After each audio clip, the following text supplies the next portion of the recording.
Cook and food থেকে সবাইকে স্বাগত জানাচ্ছি। সিঙ্গারা তো অনেক খেয়েছেন, একবার এইভাবে সিঙ্গারার রোল বানিয়ে খেলে সিঙ্গারা কিনে খেতে হবে না। বানানো এতটাই সহজ, খেতেও দারুণ হয়। এখানে দুটো আলু আমি সেদ্ধ করে নিয়েছি, ম্যাশ করে নেব। ভিডিওটি লাইক দিয়ে সম্পূর্ণ দেখে নেবার অনুরোধ জানাচ্ছি। ম্যাশ করা হয়ে গেছে। এখানে বেরেস্তা পেঁয়াজ দিয়ে দিলাম, কাঁচা পাকা লঙ্কা কুচি করে দিয়ে দিলাম, স্বাদ মতো লবণ, জিরের গুঁড়ো, চাট মশলা, বাদাম কুচি ভেজে কুচি করে নিয়েছি।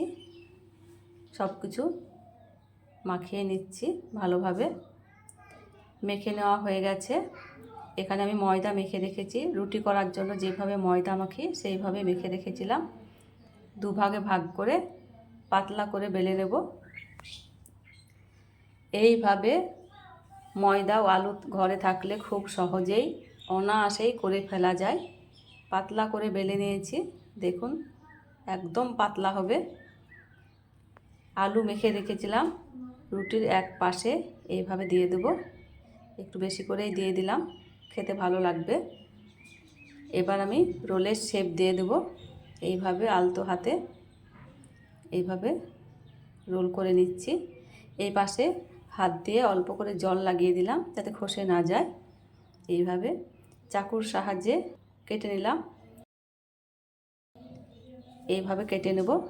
আপনারা আপনাদের পছন্দ মতন শেপে কেটে নিতে পারবেন। এইভাবে আবারও হাত দিয়ে একটু গোল করে নিচ্ছি। সমস্তগুলাই এইভাবে রোল করে নেব। রোল করা হয়ে গেছে আমার। এদিকে একটা বাটিতে 1 চামচ ময়দা জল দিয়ে গুলে নিলাম। এইভাবে একটা থকথকে ভাব হবে। গ্যাসে কড়াই চাপিয়ে দিয়ে তেল দিয়ে দিলাম গরম হওয়ার জন্য। গরম হয়ে গেছে।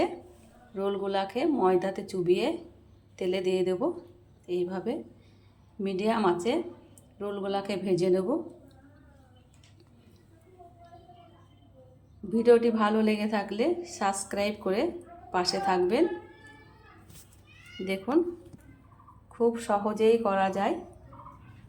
এইভাবে বাদামি কালার করে ভেজে নিয়েছি, এবার তুলে নেব।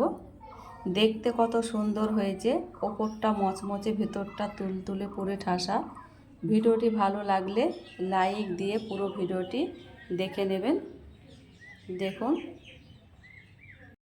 সিঙ্গারা না কিনে এইভাবে খুব সহজেই করে নেওয়া যায়। একবার দেখাতেই তৈরি করে নেওয়া যায়।